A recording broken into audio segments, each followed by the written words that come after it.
Everyone, my name is Claire Jones. If we haven't met already, I am the owner of Liminal Clarity, and I am a productivity expert and change guide for growth for women entrepreneurs. And I provide stability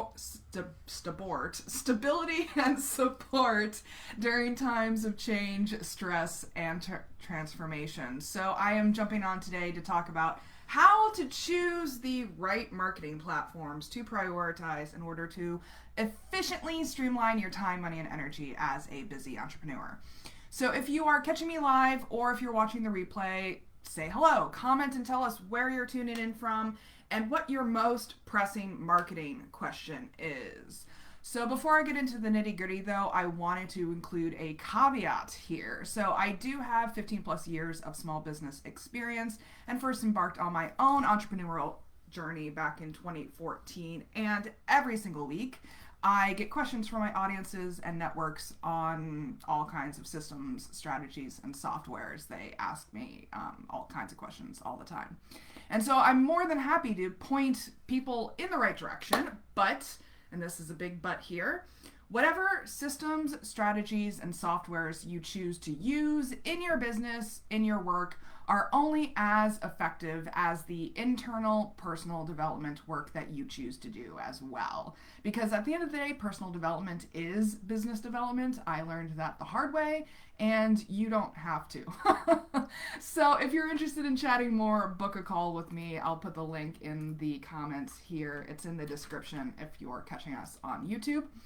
So how exactly did I learn the importance of marketing platforms and demographics over the years? So when I was starting out in my first business back in 2014, I didn't really realize how important marketing was. I mean, I knew that it was part of running a business, but I naively thought that if I just provided a great product or service and started to put my business out there, then the customers would come. You know the phrase, build it and they will come? Yeah, that's what I thought. And what I didn't realize is that there is an emotional aspect to engaging customers. People have to grow to know, like, and trust you before they are willing to buy from you. And I didn't realize how much consistent relationship building that it was required to do that.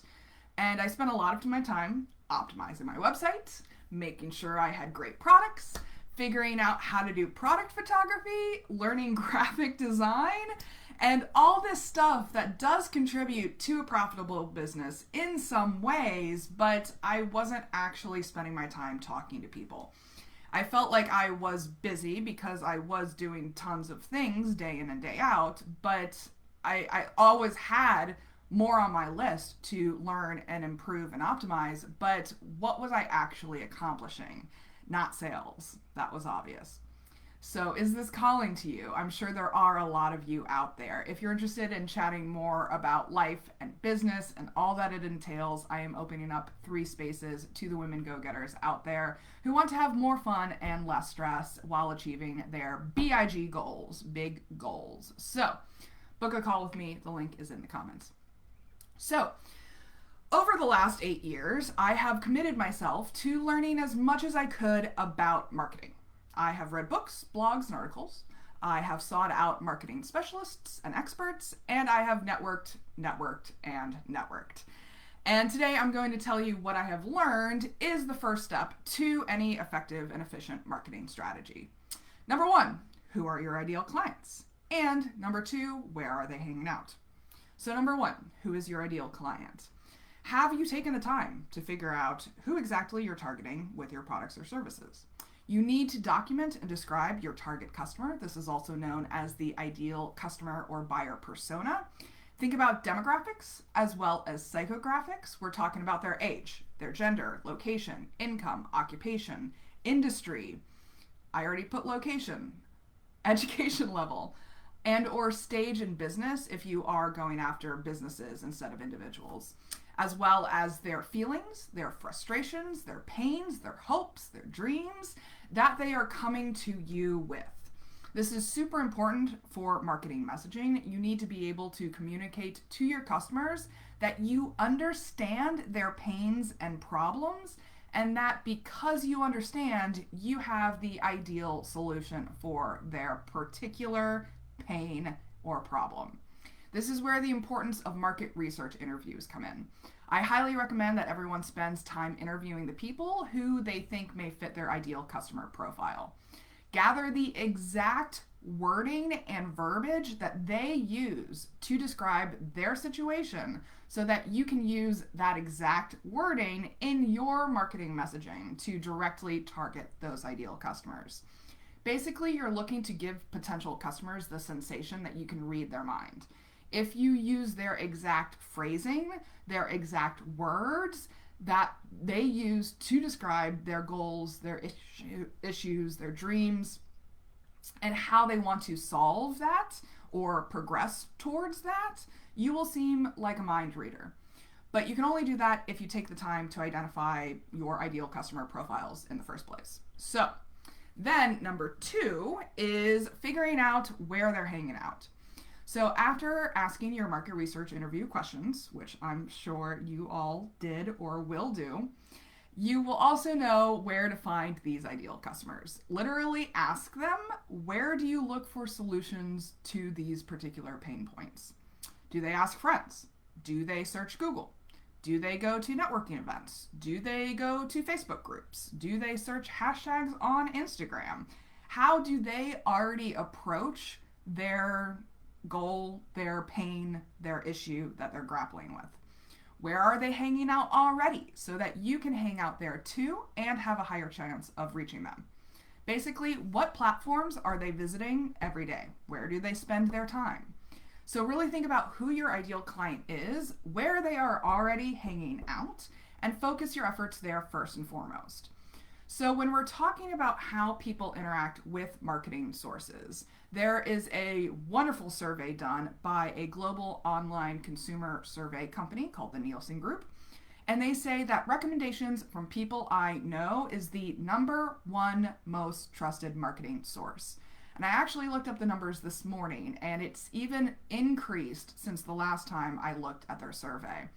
So it means when you are reaching your audiences, 89%, that is the most updated number as of this morning, 89% of consumers would trust opinions from people they know. So this is where word of mouth comes in. Word of mouth and referrals are considered king or queen in the marketing world. This is also why organic engagement on social media is so important, because people see what their friends are engaging with, and if they see that a certain friend already knows, likes, trusts, and engages with a particular brand, then they're much more likely to know, like, and trust that brand as well. It's just what our brains do. So for example, Facebook is best used for reaching people who are over 30. It tends to be an older demographic. These are the people who grew up with Facebook, Gen X and millennials, and boomers have pretty much bandwagoned on this platform as well in the last few decades, and their parents, baby boomers. So this is a platform where people love to talk about their opinions and experiences. So be prepared to have your messaging be both validated and challenged, because that's how Facebook functions. Instagram is best used for people who are under 30. This is typically Gen Zers, but also straddles the line for millennials. So Instagram is an image-based platform. So this is not where you're going to post your blogs or long-winded opinions. Focus on short videos under 8 minutes long, preferably 1 minute long, and images that have visual appeal, because you are creating a visual narrative on Instagram.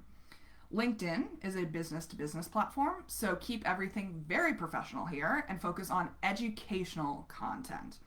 People on LinkedIn are looking for organizational, personal, and professional development, and it's highly effective for making contacts with key people in organizations. YouTube is best used for broad exposure because it is the second largest search engine right underneath Google at number 1. And it will actually soon be the most used search engine in the world. And it is owned by Google. So it is actually going to surpass Google soon in its popularity. So that's YouTube. Twitter is best used for celebrities, comedians, politicians, authors, speakers, and thought leaders. Basically, if you have very strong opinions that you want to broadcast to the general public, Twitter is the place for you. Pinterest is best used for aesthetically pleasing product-based businesses. Pinterest is the third largest search engine, right underneath YouTube, and 83% of weekly Pinterest users have made a purchase based on content they saw on brands on Pinterest every week. And TikTok is best used to reach Gen Zers. These are the folks who were born in 1998 or later, and is focused on short form, informal video content. Think of it as like a mini soapbox, similar to Twitter, but leaning more towards the side of random thoughts that you have in the shower. So as you digest all of this, keep in mind that this is to help you focus your marketing efforts on the right platforms in the right ways in order to reach your ideal audiences. Maybe social media platforms aren't even going to be a good fit for your company. For example, if you are working with seniors or elders as your ideal client, then you might want to consider snail mail because they usually don't spend a lot of time on social media. So if you're interested in learning more, please book a call with me. For this Productivity for Entrepreneurs series in particular, I'm actually offering a secret, not so secret menu intuitive AMA session where you can reserve some time on my calendar to ask me whatever burning questions you have about life or business. If you need any clarifications on what I've already told you, or if you have a specific targeted question specifically for your situation, this is what those sessions are for. And so you can choose between a free, publicly recorded 30-minute session or a paid, private 1-hour session. And these free sessions are going to be very limited. There are only a few that are opened up every 30 days because my schedule is like that. So DM me for the links if you are interested. I want to help you guys and point you in the right direction however I can. So whether you're interested in the free 30-minute session or the paid hour-long session, we can make it happen.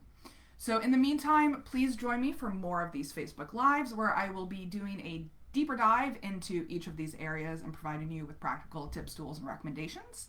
And I'll be jumping on tomorrow to talk about touch points. And so until then, remember that your authentic self is extraordinary, it is wonderful, and you owe it to yourself to create the elevated life that you know you are capable of. Take care, everyone.